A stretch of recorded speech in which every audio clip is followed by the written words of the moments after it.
to Berkeley, California to get his rest of his engineering degree.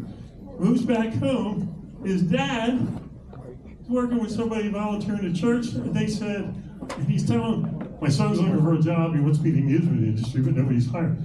Well, this is company, Hatfield, that he used to call on, his friend. Why don't you call them? Just so happened, Gene and I, we were looking for a new engineer. We get an email that day that we were talking about. He comes in for a couple of interviews. We end up hiring him, and he's working at PTC. So everything's fine, it's great. We go by 4 years, and then all of a sudden, he comes into my office and says, I got a full ride scholarship at the University of Southern California. So he comes back, or he goes out to California, he gets his internship at Universal Studios in California. And then he finishes up, and they're like, hey, we want to hire you. Hey, I got a scholarship to finish. Don't worry, we'll take care of you. But you gotta move to Florida because you're gonna work on this new project down there. Never knew what it was, he wouldn't tell us, but I found out later on, it's like, kind of a thing. So I'm not sure I'm allowed to tell you what it is, but. So, he moves to Florida. They finish up with the project. Now I find out he's back in California working on another project. You gotta be in the right place at the right time. So, it's my honor, pleasure to introduce somebody that is one of the nicest guys you ever want to meet. Jim Napoli.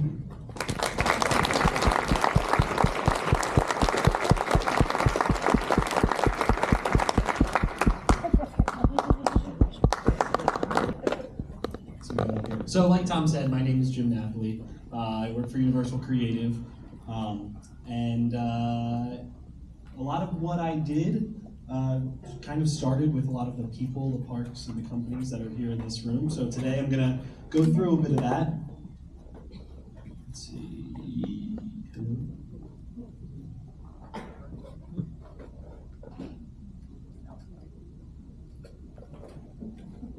Hey, that's me. All right, so as Tom said, for the last 4 years, I've worked for Universal Creative as a ride and show engineer, primarily on Dark Universe with Monsters Unchained.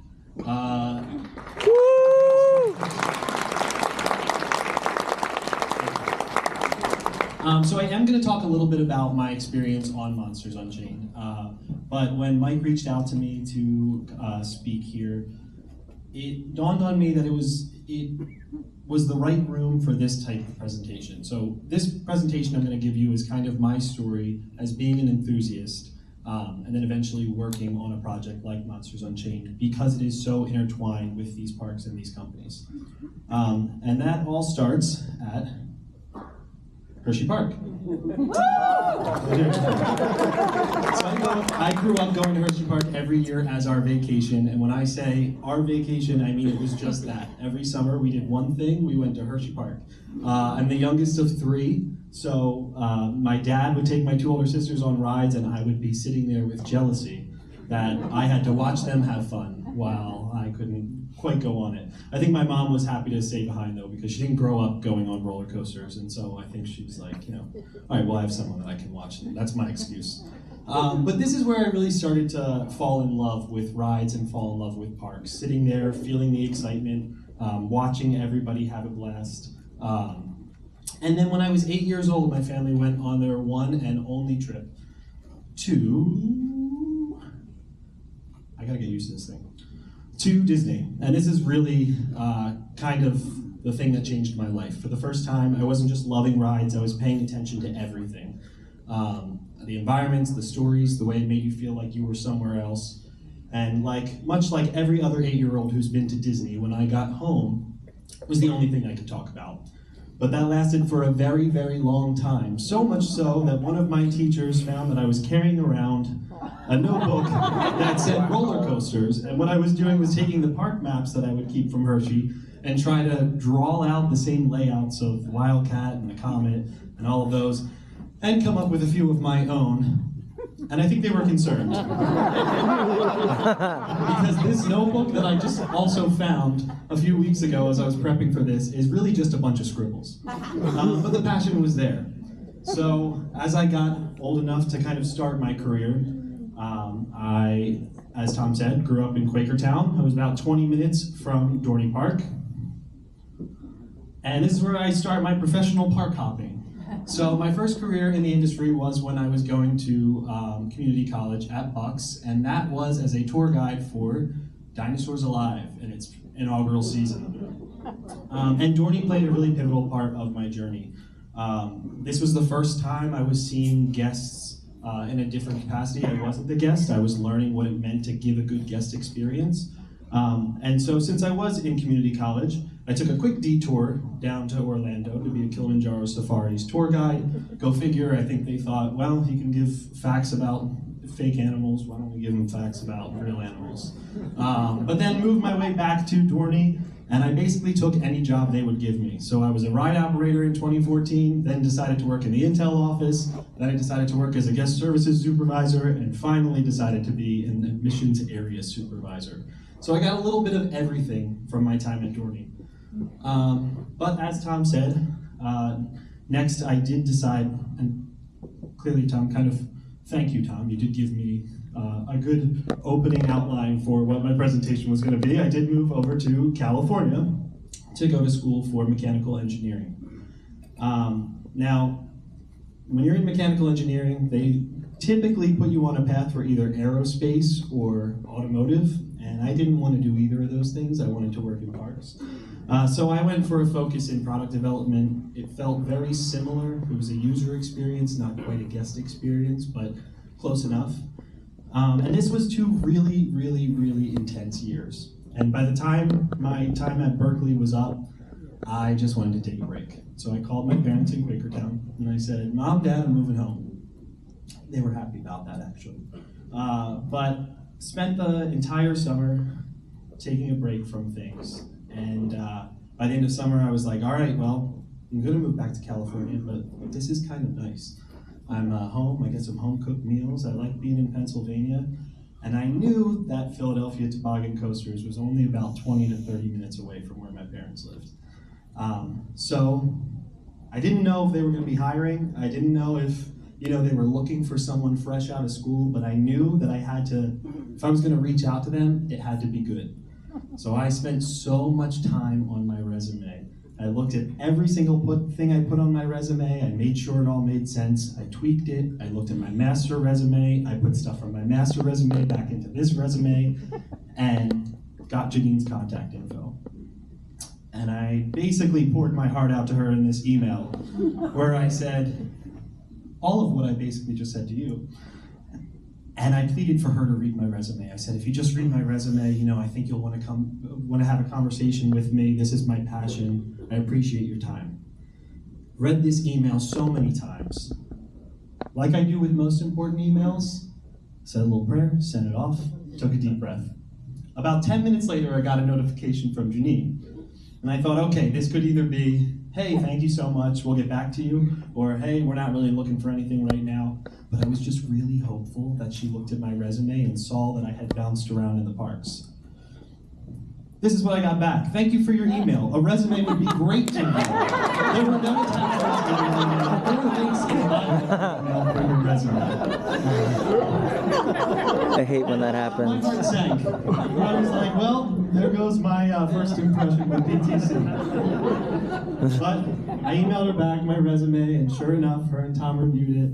And I came in, met the team, learned a little bit about what they did, and a few weeks later was offered a position on the team. And that really started my time with PTC. This was my first time working in the industry in a professional engineering role.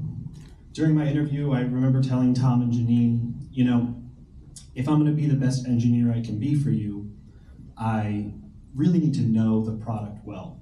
So I know you're about to have a winter overhaul season. I would really love to shadow the shop guys and maybe for 2 weeks just learn what goes into all that.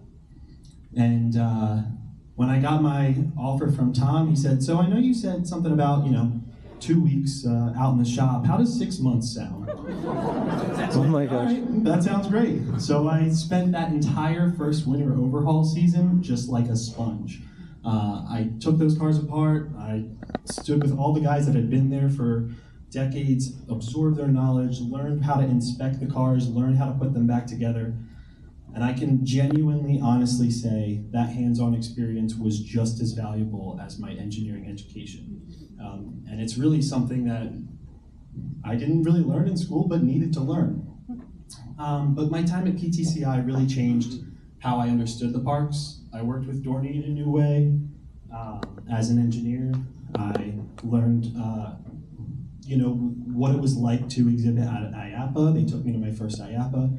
And I really worked with so many people who took immense pride in being a big part of this industry and the product that they had. So we had a lot of fun at PTC. We were gearing up for CoasterCon. Tom, Janine, and I, once a month, we would get together and we would think, okay, how can we create a fun video to count down this CoasterCon tour we're gonna give? And they were a lot of fun. One of these videos, I was standing on like a 20-foot ladder taking a video of Tom in the shop. We had our dinosaur, which was a lot of fun. And we had a different kind of viral moment when COVID hit. And everything shut down. And I had a lot of time to do nothing and think. And I had this thing in the back of my mind that I had always hoped that one day I would be able to be fortunate enough to go for my master's. And since, we didn't know how we were gonna come back, when we were gonna come back, what it was gonna look like, I sent out some applications.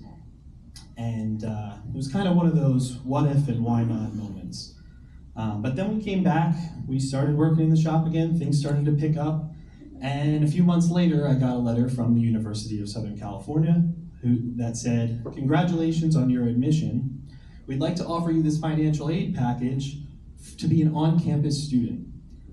So that was a tough decision because I had to decide if I was going to move to Los Angeles, to a city that I had never really been to or knew anyone in, and leave a job that I really love and leave a lot of people who had taught me so much about this industry and about being an engineer in parks. But decided to take a leap of faith, and it was a hard decision, but luckily Tom and Janine, they only wanted to see me continue to keep growing. So moved out to California, started my time at University of Southern California, and while I was there, I joined a few clubs, so the Themed Entertainment Association, and on one of those meetings, we had someone who worked for Universal come in. They started talking about their experience and talked about how they started on a internship. Now at this point, I was 28, and I hadn't really been thinking about internships because I thought maybe I aged out of internships, but I thought, well, I should take a look at them. And they were all listed on there, and they were all in Orlando, Florida. So I was 2 months into Los Angeles, and I thought, okay, well, am I gonna do this? Let me see. So if you're following along, I started in Pennsylvania, then went down to Florida, then went back to Pennsylvania to work at Dorney, then went over to California to get my education, went back to Pennsylvania to work for PTC, went back to California to go for my master's degree, and now was considering going back over to Florida. And I thought maybe I would map this out for you guys, but then I realized I would be standing here looking like this man. So I decided I'll just tell them about it when I get there. But then I did start my internship as a ride systems mechanical intern in spring 2022. And I really treated this internship like an interview. So once a week, I would connect over coffee with an engineer who had been working at the company, hear their story, get any advice that they may be able to give me, and then at the end say, is there anyone else that you think that maybe I should talk to? And so I slowly started to build my network, and eventually one of those engineers reached out to me and said, hey Jim, I know you're interested in joining the team. I think we might be hiring. Do you have your resume? Sent my resume over. About 2 weeks later, my desk phone rang. And as an intern, that was very scary because I was like, who knows that I'm here? So I answered the phone thinking it was going to be spam, but it was one of our technical directors who said, hey Jim, I have your resume here. Do you think you could come to the other building in about 20 minutes so we can interview you? And I was like, 20 minutes is not a lot of time to get ready for an interview. So I was like, yeah, sure, of course. Printed out my resume, read through it about 4 times to remember everything that I had ever done, and then ran over to the other building in the pouring rain because this was Orlando, Florida. And the only thing I knew about that building is there was a piece of concept art that had been out for a very, very long time, films of Frankenstein Manor, where Dr. Victoria Frankenstein conducts her twisted experiments. In a vain display of her genius, she invites guests into her laboratory to witness a demonstration of her ability to control monsters, but plans go awry when her attempts to control the most dangerous monsters, Dracula, fails, unleashing a horde of enraged monsters. Guests are then thrust into an intense ride through the darkness as they try to evade the grasps of the Wolfman, the Mummy, the creature from the Black Lagoon, and the brides of Dracula.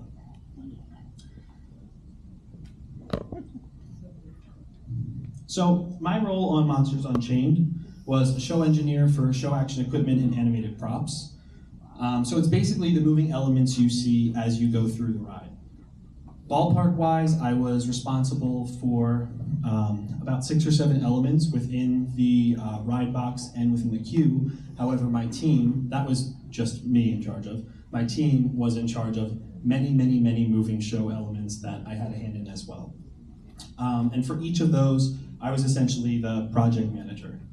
So most of my work was in the ride box, about 80% of it, 20% of it was in the queue. But the ride box is really where everything has to work together. So the ride system, the show action equipment, the lighting, the audio, the effects, the programming. If one thing is off, everything just feels wrong in the scene. So a huge part of my job wasn't just designing these elements, it was really coordinating with all of those scopes, which ended up being a lot of fun because it felt like I got to wear a lot of hats. But the one thing that I thought was, a big takeaway for me with Universal Creative, and something I didn't really fully appreciate until I was inside, is how deeply the company cares about creative. Our job as engineers, it's not necessarily to tone things down. It is when the creative team shows us some outrageous idea that they have, it's to basically make the impossible happen. So on Monsters, that really meant working with a team that genuinely loved the Universal monsters. One of our creative directors, he had a storied history with horror. Some of our production designers had worked on the very first Halloween Horror Nights, or worked on Universal Studios Florida when it opened. So it really felt like this IP wasn't assigned to a team, this was really a passion. And because Universal owns the IP to Monsters, we had room to explore, experiment, really push things, which made the engineering side very exciting, but also at some times pretty challenging. But we spent years in design, and then came fabrication, testing, and finally installation and full system integration. And that's really where the rubber meets the road. Everything is real, nothing is theoretical, and every issue has to be solved, and solved fast. And this was the most intense part of the project, and possibly the most intense period of my life. I mean, I have slept in this ride box, I have slept in the trailer. There were days that, my family hadn't heard from me in a few days. Easily the most grueling period of my life, but this was the dream, and I knew it would be very rewarding. I do kind of want to highlight one of the things that I worked on. So right here in the queue, you have the original Frankenstein monster. So as you traverse the queue, you have the corpse of the original Frankenstein with a transparent OLED that travels up and down, scanning his insides.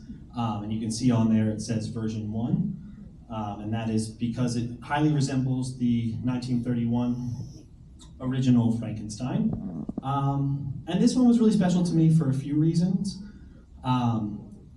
It was one of the elements that I really oversaw from the very beginning, and from concept to the final commissioning.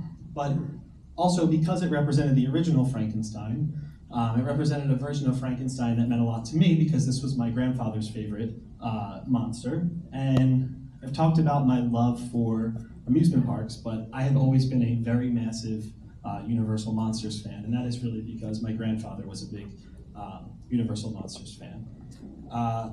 So I lost my grandfather in the middle of this project, but this element in particular, I think, ended up meaning a lot more to me by the end. One, because it was one that I saw from beginning to end, and two, because I had that emotional tie to it. And I think that kind of brings me to really what this project has kind of meant to me in representing a chapter of my life. So a lot of the engineers that I had worked with, or creatives that I had worked with on this project, that had worked on multiple projects for theme parks, talk about how these rides are almost like a snapshot in time, or like a yearbook of big life moments that they've had, whether a kid was born, or they got married, those types of things. And that really is what this became for me. I mean, I developed a really close group of friends. You can see we have there a picture of us 3 years before the ride opened in front of the ride, and then when the ride opened, standing in the same place. And these have been some of the closest friends I ever met. And our attraction did go on to win a golden ticket, which was very exciting, and a Thea. And something that I'm still trying to wrap my head around. I did continue to get my master's degree, and online, as Tom stated. Somehow, cosmically, I graduated and the park opened within the same week last year. So I kind of accomplished 2 of my major life goals in the same week. But all of this, I want to kind of back up a few months before park opening. So the first guest that we were able to bring into the park was our Universal Creative family and friends. So the first people who weren't Universal team members to ride the attraction. And for that weekend, I had my parents and my sisters fly down for it. And the night before we rode the ride for the first time, I kind of was hit with a tidal wave of emotion, I'll call it. It was very difficult to kind of put into words what I was feeling, but I will say it wasn't pride. It was this overwhelming sense of gratitude. And the more I thought about it, the more I realized this really wasn't something that started when I started at Universal Creative. This was something that started primarily from the people, the parks, and the companies that are in this room. It started at Hershey Park, where I fell in love with parks and fell in love with being a guest. It started at Dorney, where I learned what it means to give a good guest experience by bouncing around. And it continued at PTC, where I learned how this industry is built piece by people who deeply care about getting it right and deeply care about the final product. These places didn't inspire me. These places really prepared me and gave me a foundation to make it possible to pour my heart and soul into Monsters Unchained. So I will close with, when you ride Monsters Unchained, I hope you know that a piece of this room is in that attraction. Thanks to these parks, these places, these people, these companies, my dream as an enthusiast from Eastern Pennsylvania came true. And for that, I will always, always be very grateful. So I want to thank you for giving me the time to speak today. It's really been an honor. Thank you so much.